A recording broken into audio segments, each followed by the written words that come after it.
Welcome to Animals Voice Podcast. I'm your host, Kevin McKenzie, and excited to be joined by Erin Price this morning. How are you, Erin? Awesome. Thank you. Erin, happy to be here. You know what? Every so often I get to interview people that are very special and important to us. And I'm talking about volunteers. Now, you are one of our outstanding volunteer service winners. You spend time with our Orillia Animal Center. I do. And it sounds like about 5 years, you were telling me, you've been doing this? Actually, third party, I've been doing this for about 15 years. Wow. And the last 5 years, I'm directly involved with the Animal Center. Well, thank you. Yeah, I always try, my key role is fundraising. But when I'm talking to our donors, I always talk about the role of the volunteers in our organization, because there's just so much work that is done by people like yourself. And there's so much work that has to be done. Yeah.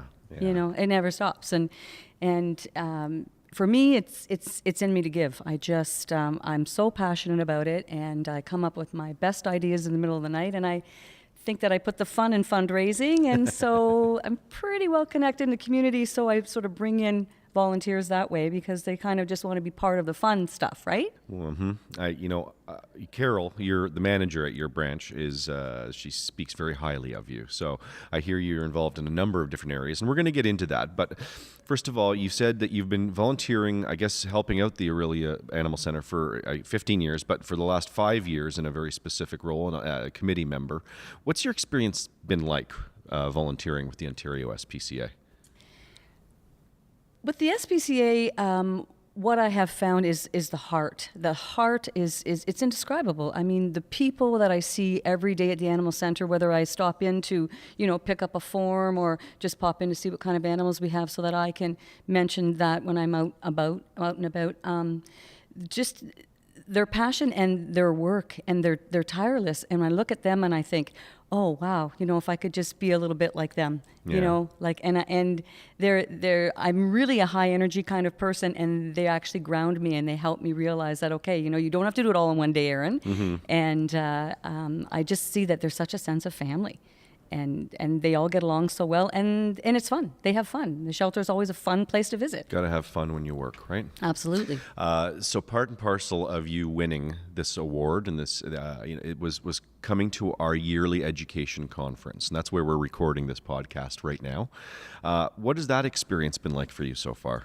Well, for me, I'm a retired teacher, and so education is really important for me. And what I'm hoping to learn, and what I am learning in these workshops, I've been going to a lot of the leadership workshops because I want to learn how to extend my energy into corporate areas where we can get some ongoing giving. For the conference, what I'm experiencing is I'm learning the jargon, I'm learning the systems, I'm learning the rules, and I'm learning ways to branch out and ways that I can go forward in for bigger asks. Mm-hmm. and all these small little community projects I do are fun and they're great, but I want to do things that are long lasting. Okay. Is there one highlight or a favorite part from the conference so far? I think the leadership workshops have been the best for me. Yeah. And what I'm learning also is I'm a real people person, but I'm learning that it's really important to be involved with media and social media and all of the things that are out there that that you can access. Mm-hmm. To help me and to be more proficient. Okay. In what I do. Tell me about your volunteering at the Orillia Animal Center. What's your favorite part of volunteering with animals? Volunteering with animals, well, first of all, I've kind of stayed away from the shelter for the longest time in my 15 years previous because I thought if I go in there, I'm going to bring home, I have a truck and I'm going to bring them all home in a truck. So I decided that I would work out in the trenches, and then slowly, I was able to go in, and I've actually been able to bring students in, special needs students in to visit animals, and everybody wins, right? Mm-hmm. And it gives the animals a safety net, and it allows the students to build confidence. And so I'm working on some programs. I have seen some programs where you can have children come in and read. So we're working on a small special needs class to come in and be able to do that. Mm-hmm. And just going to the animal center now, I've decided that I've called myself a fund development officer. And so I've had to go in there quite a bit more to get Carol to, let me know what the rules are in all of this.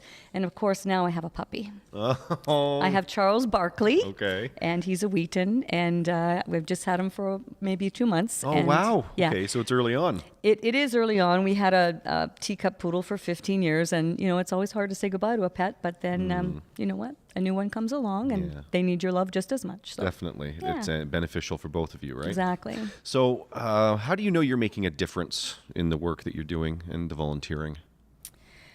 I know I'm making a difference because I'm building some trust in my community, and each year when I'm doing a different fundraiser, I go back to the same people, and they expect me, and they also know that I'm a dog on a bone, and they sometimes just get the checkbook out when I come in, and they just say, "How much is it to get rid of you today, Erin?" So I got to start taking you out on some of my donor calls. This is good. Yeah, and then also now I've become, the SPCA, the Orillia Animal Center, we've become part of people's social calendar. It's like, okay, Erin, I'll get an email. What's going on next? Like, make sure you save me a ticket, and, where are we going to be? So we are tangible. Totally part of their social That's calendar. a very tangible way for you to know you're making an impact because they're coming to you. They are coming to me. As the face, to them, you're the face of the organization. And what are you up to now, Erin? Yeah. Well, you just wait and see. I just can't say just yet. It's just too exciting. You'll have to wait till next week till it comes out, Well, congratulations and kudos on that. That's very exciting. Is there an animal story that you've heard that has stuck with you? Yes. Recently, we had our spaghetti dinner, no balls, and it was very successful. And it's getting bigger every year, and I've secured a larger venue for that next year. It's really, really becoming a successful event. And what we did was we put a piggy bank on each table and a picture of Charlie. And Charlie was a hound mix, and Charlie had a young 4-month-old puppy, ate a sock. Oh. And he had to have extensive surgery, so we needed to have change for Charlie. So we sort of incorporated that into our evening, and we were very successful in raising some money. So Charlie really, really touched my, my heartstrings, and my puppy's name is Charlie, so it just kind of, just stuck with you. It did, absolutely, yeah. The Ontario Spca means different things to different people. You've been volunteering with us for quite some time now. What does the Ontario Spca mean to you? For me, as a retired teacher, it's allowed me to have that extension of my skills. I've always fundraised as a teacher for all kinds of different needs for the school, and so now I can take those skills, and it's allowed me to have to be able to do. Be creative and some leeway, and I'm also trying to inject some fun in all of it, so that there's always something fun, and rather than just saying, okay, can you give. I feel when you're fundraising, it's always the person that I go to ask for, I should be doing something for them. What bang can they get for their buck? Okay. So that's the kind of thing. So I try to do, and I've learned this morning in one of the workshops, was the integrated model is bringing in all of the, and I'm just starting to do that quite accidentally, just bringing in different community organizations all together in one event. So that's working for that too. Nice. Is there something that sticks out for you that you're most proud of within your volunteer role? Probably the events that I've created. I started a Santa Claus Christmas home tour. It went for 10 years. And what we did was I would go around literally knocking on doors and asking people to put their house on a Christmas home tour.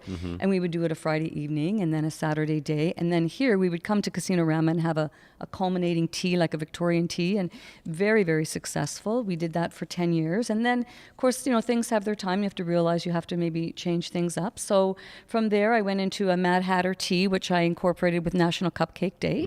So we had all the ladies come we encouraged them to wear hats, and it ended up being quite a contest, and people have asked, when are we going to do that again? So that worked out really well.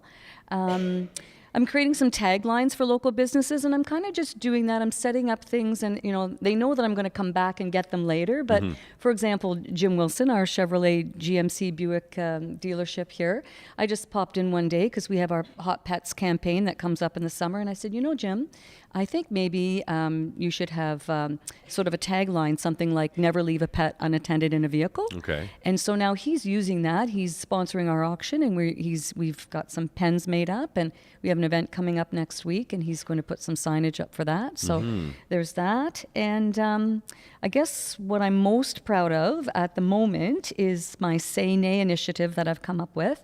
It's called Say Nay, Don't Litter. And I was meeting with a veterinarian, and it was to do with our pet prevention program in March with the SPCA. And she said to me, Erin, we can't just spay and neuter, say that we're spaying and neuter in March. We're talking about over pet populations. So Say Nay, I came up with was, with her help, was the nay part was neuter all year long, don't litter. And what this veterinarian, it's Orillia Pet Hospital, her and her husband are both vets, and every time anyone brings an animal to their clinic, every month they give proceeds from their spay and neutering that they've done. So now we're in our third month, and it's I think it's just a really awesome connection, and I think we should be spaying and neutering all year long. Erin Price, my guest on Animals Voice podcast today, an outstanding volunteer service award winner. You have brought volunteering to a different level, and you should feel very proud of that. And I know, speaking on behalf of our organization, we feel very lucky to have you.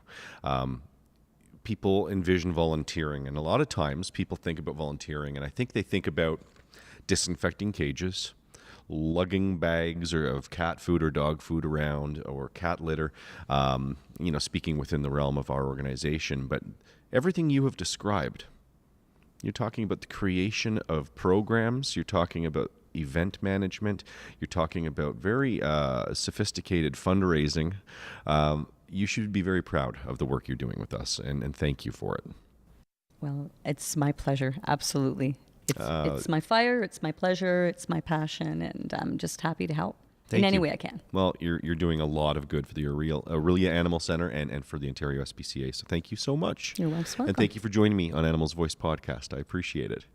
Great. Thank you for having me. And thank you to our listeners of Animals Voice podcast. We appreciate all of your support and appreciate everything that you do for us. Please continue to share the broadcast on social media. And if you have show ideas, you can email me at kmckenzie@ospca.on.ca, or you can find me on Twitter at OSPCAKevin. Erin, we'll talk to you again. Absolutely. We see video footage that comes in over the internet. In some cases, it's reported to us where somebody say, hey, take a look at this link. This may be leading somewhere. Yeah. Or it may be something that may have been copied and sent to us that they found on Facebook or another website.